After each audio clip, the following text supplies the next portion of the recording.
నిత్య ఆరాధికుడకు దేవుని నామానికి మహిమ కలుగును గాక. వాక్యోదయ కార్యక్రమాన్ని వీక్షిస్తున్న మా ప్రియులకు ప్రత్యేక వందనాలు తెలియజేస్తూ ఉన్నాం. పాత నిబంధనలో దేవుడు దిగి రావాలన్నా, ప్రజల ప్రార్థన ఆలకించి దేవుడు అద్భుతం చేయాలన్నా బలిపీఠం మీద బలి పశువు బలి అవ్వాలి. పాత నిబంధనలో బలులకు గొప్ప శక్తి ప్రభావం ఉంది. ప్రజలు పాపక్షమాపణ పొందడానికి, వారి అవసరాల్లో దేవుని జయాన్ని చూడడానికి బలి అర్పిస్తూ సంఘీభావాన్ని తెలియజేసేవారు. బలులు, యాగాలు పాత నిబంధనలో గొప్ప ప్రాముఖ్యతను, ప్రాధాన్యతను స్వతంత్రించుకున్నాయి.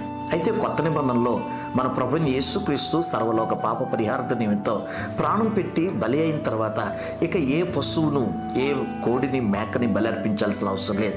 బలి అనేది ఎంత ప్రాముఖ్యమో పాత నిబంధనలో, కొత్త నిబంధనలో ఈ బలి అక్షర సంబంధమైనది కాక ఆత్మ సంబంధంగా మార్చబడింది.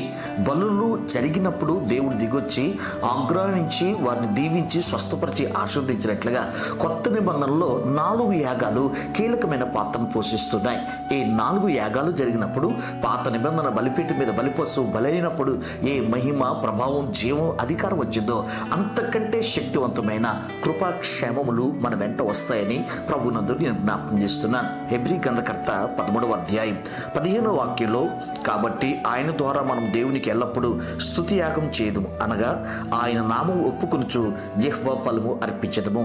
బలి ఎంత ప్రాముఖ్యమైందో కొత్త నిబంధనలో ఒక క్రైస్తవుడు నోటితో గాన ప్రతిగానాలు చేస్తూ ప్రభుని స్తుతించాలి. స్తుతి మన స్థితిని, పరిస్థితిని, గతిని మార్చగలదు.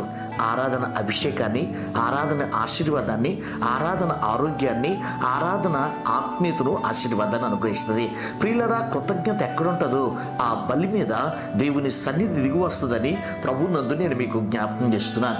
ఈ సమయంలో మీరు అర్థం చేసుకోవాల్సిన ప్రాముఖ్యమైన సంగతి ఏంటంటే, దేవుణ్ణి మనం ఆరాధించడం ద్వారా, దేవుణ్ణి మనం స్తుతించడం ద్వారా స్తుతియాగం అనే గొప్ప బలిపీఠం కట్టి బలి అర్పించిన వారుగా మనం మారుతామని ప్రభునందు నేను జ్ఞాపకం చేస్తున్నాను. ఇట్టి యాగాలు, ఇట్టి బలులు దేవునికి ఇష్టమైనవి ఉన్నాయని దేవుని యొక్క వాక్యంలో పలు సందర్భాల్లో పరిశుద్ధాత్ముడు మనకి జ్ఞాపకం చేస్తాడు. ఇక రెండోది వాక్యంలో చూస్తే రోమిలకు రాసిన పత్రిక 12వ అధ్యాయం 1వ వాక్యం, కాబట్టి సహోదరులారా, పరిశుద్ధమును దేవునికి అనుకూలమైన సజీవ యాగంగా మీ శరీరము ఆయనకు సమర్పించుకున్నాడని దేవుని వాత్సల్యను బట్టి మిమ్మల్ని బతిమాలుకొనుచున్నాను. ఇట్టి సేవ మీకు యుక్తమైనది. మొట్టమొదటిది స్తుతి యాగం. దేవుణ్ణి స్తుతిస్తూ గాన ప్రతిగానాలు చేస్తూ ఇంటిలో, మనం మందిరంలో, మన ఆయా స్థలాల్లో ప్రభుని గణపరచవలసిన వారికి ఉన్నాం. ఇక రెండోది పరిశుద్ధ గ్రంథంలో మనం గమనిస్తే సజీవ యాగం.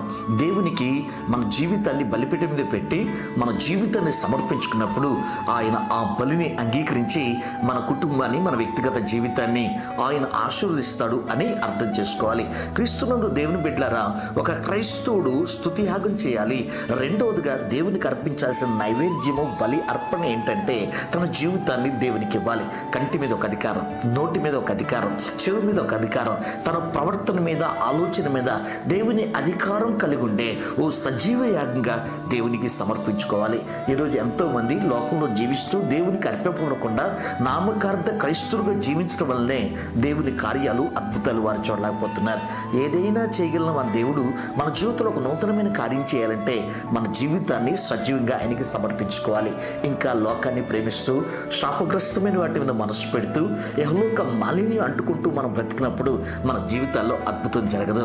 పాత నిబంధనలో నోవాహు బలిపీఠం కట్టినప్పుడు, అబ్రహాము బలిపీఠం కట్టినప్పుడు, దావీదు, యాకోబులు బలిపీఠం కట్టినప్పుడు, మోషే బలిపీఠం మీదకి దిగి వచ్చిన దేవుడు, ఏలియా బలిపీఠం మీదకి అగ్ని వలన ప్రత్యుత్తరం ఇచ్చిన దేవుడు మన జీవితంలో కూడా నూతనమైన కార్యాలు చేయాలంటే స్తుతి యాగం, సజీవ యాగం చాలా కీలకమైనది. ఇక మూడవదిగా దేవుని యొక్క వాక్యంలో ఫిలిప్పీయులకు రాసిన పత్రిక 2వ అధ్యాయం 17వ వాక్యం, మరియు మీ విశ్వాస యాగంలోను దాని సంబంధమైన సేవలోను నేను పానార్పణగా పోయబడినను నేను ఆనందించి మీ అందరితో కూడా సంతోషించుచున్నాను.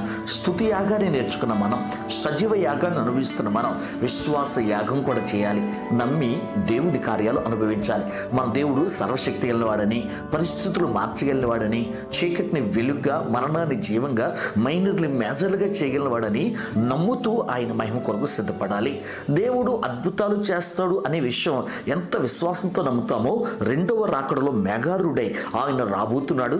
తన ప్రియమైన ప్రశస్త సంఘం కొరకు ఆయన రాబోతున్నాడు, తిరిగి వస్తున్నాడు అనే విషయాన్ని కూడా మనం నమ్మి సిద్ధపడాలి. విశ్వాస యాగం. ఈరోజు చాలామంది విశ్వాసం లేని వారుగా ఉన్నారు. విశ్వాసం కానిది పాపం, విశ్వాసం లేనిది అద్భుతాలు జరగవు. బలి జరిగినప్పుడు దేవుడు దిగొచ్చి ఎలాంటి మహత్కార్యాలు చేశాడో అలాంటి ఆశ్చర్య అద్భుత కార్యాలు చేయాలంటే విశ్వాసాన్ని యాగంగా బలిగా దేవునికి సమర్పించాలి, నమ్మాలి. అబ్రహాము దేవుని నమ్మెను, అది అతనికి నీతిగా ఎంచబడింది. మనం కూడా ప్రభుని నమ్మి ఆయన మన జీవితంలో ఆశ్చర్య కార్యాలు చేస్తాడని, కష్టాలు, కన్నీళ్లు, వేదన, నింద, అవమానాల నుండి ఆయన మాత్రమే వాళ్ళని విమోచిస్తాడని నమ్మి మహిమను మనం చూడగలిగిన వారు. ఇక నాలుగోదిగా పరిశుద్ధ గ్రంథంలో ఫిలిప్పీయులకు రాసిన పత్రిక 4:18 భక్తుడు అంటాడు, కాగా నాకు సమస్తమును సమృద్ధిగా కలిగి ఉన్నది. మీరు పంపిన వస్తువులు ఎఫ్రదీతు వలన పుచ్చుకొని ఏమీ తక్కువ లేకున్నాను. అవి మనోహరమైన సువాసనయు దేవునికి ప్రీతికరమగు ఇష్టమైన యాగములై ఉన్నాయి. మనం స్తుతి యాగం, సజీవ యాగం, అలాగే దేవుని సన్నిధిలో మూడవదిగా మనం జ్ఞాపకం చేసుకున్నాం విశ్వాస యాగం. ఇక నాలుగవది మనోహర యాగం అనగా అర్పణ యాగం. దేవునికి ఇచ్చుట, దేవునికి మన సమయం ఇవ్వాలి, దేవునికి మన యవ్వనం ఇవ్వాలి, దేవునికి మన జీవితాన్ని ఇవ్వాలి. అవంతి అనేటువంటి డిగ్రీ కాలేజీలో రాజమండ్రిలో కామర్స్ ఫ్యాకల్టీగా పనిచేసిన నన్ను ప్రభు 2004 మే 21 ఆంధ్ర నుండి ఒరిస్సాకి రమ్మన్నప్పుడు నా జీవితాన్ని బలిపీఠం మీద పెట్టడానికి పరిశుద్ధాత్మ దేవుడు సహాయం చేశాడు. నా జీవితాన్ని ఆయనకి ఇస్తే ఆయన సర్వం నాకు ఇచ్చాడు. ఈరోజు నాకేమీ లోటు లేకుండా ఆయన నన్ను పోషిస్తూ నా కుటుంబాన్ని, సంఘాన్ని ఆయన దీవిస్తున్నాడు అనే విషయాన్ని నేను ఒప్పుకుంటున్నాను. క్రీస్తునందు దేవుని బిడ్డలారా, మన జీవితంలో దేవునికి కానుకలు, దశభాగాలు, అర్పణలు ఇవ్వటమే కాకుండా మన జీవితాన్ని కూడా దేవునికి ఇవ్వటం చాలా ప్రాముఖ్యం. లోకంలో అన్నిటికంటే శ్రేష్టమైనది పరిచర్య. ఆ ఘనమైన పరిచర్య చేయడానికి ఒకవేళ నిన్ను ప్రభు పిలిస్తే నీ జీవితాన్ని సమర్పించుకుంటూ చాలా ప్రాముఖ్యం. అంత మాత్రమే కాకుండా దేవుడు మనకిచ్చిన కష్టార్జితలో నుండి, దేవుడు మనకిచ్చిన ఆదాయంలో నుండి దేవునికి ఇచ్చి ఆయన ఘనమైన పరిచర్ని ప్రోత్సహించవలసిన అనుకున్నాం. పాత నిబంధనలో బలికి ఎంత శక్తి ఉందో, కొత్త నిబంధనలో స్తుతి యాగం, సజీవ యాగం, విశ్వాస యాగం, మనోహర యాగానికి అంతే ప్రభావం ఉంది. ఈ 4 అనుభవాలు మీరు అనుభవిస్తూ దేవుని సన్నిధిలో ఎదగాలని కోరుకుంటూ చిన్న ప్రార్థన. అద్వితీయ దేవాన్ని ప్రశస్తమైన నామానికి వందనాలు. ఈరోజు మా ప్రియులు మీరు జ్ఞాపకం చేసుకుని పాత నిబంధనలో బలి నైవేద్యం ద్వారా ఏ మహిమ, ప్రభావం, జీవం మా టిఫన్లు చూశారో, కొత్త నిబంధనలో స్తుతి యాగం చేయటం వల్ల, సజీవ యాగం చేయటం వల్ల, విశ్వాస యాగం చేయటం వల్ల, మనోహర అర్పణల యాగం చేయటం వల్ల ఆ ప్రభావ మహిమలు తిరిగి పొందుతామని ఆత్మ సంబంధమైన విషయాలు మీరు మాకు తెలియజేశారు. అందును బట్టి కృతజ్ఞతాస్తుతులు చెల్లిస్తూ మా బిడ్డలను దీవించమని నజరేయుడైన యేసు నామములో వేడుకుంటున్నాము తండ్రి, ఆమేన్. తండ్రి అయిన దేవుని ప్రేమ, ప్రభువైన యేసుక్రీస్తు వారి కృప, పరిశుద్ధాత్మ కన్యను సహవాసం సదా మనందరికీ తోడును గాక. ఆమేన్.